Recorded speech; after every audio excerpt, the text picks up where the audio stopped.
Hello mga kabayan ko, gumagawa po ako ngayon ng patay na cheese at patay na cheese at saka yan, gumagawa po ako ng shatter. Yan po paggawa ng shatter. Isa-isa ko po yung lalagyan para po pag ilagay sa oven may lasa.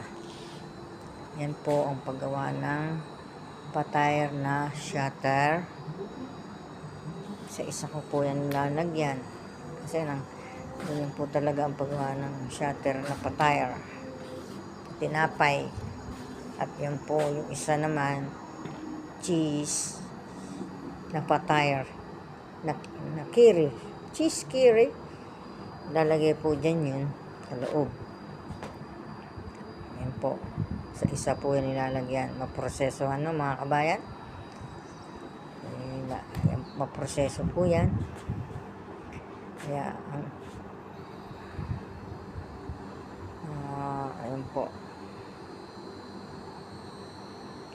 At saka ayan na po, tapos na ang paggawa ng shatter. Ito naman po ay binating itlog. Magbabati po kayo ng isang itlog, yung pinakapula lang.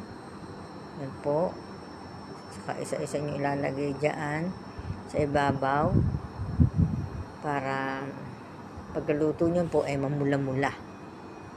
Ganyan po ang paggawa ng patay na cheese. Jiban. Cheese kiri.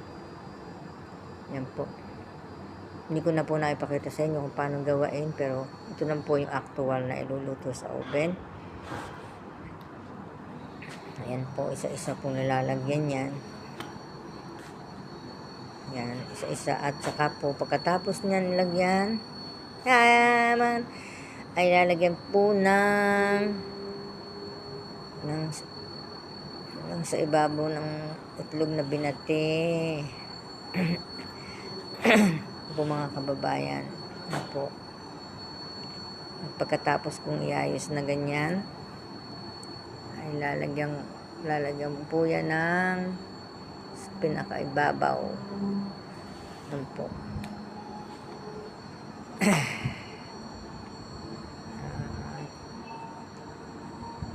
Sarap pong magawa ng tinapay mga kababayan.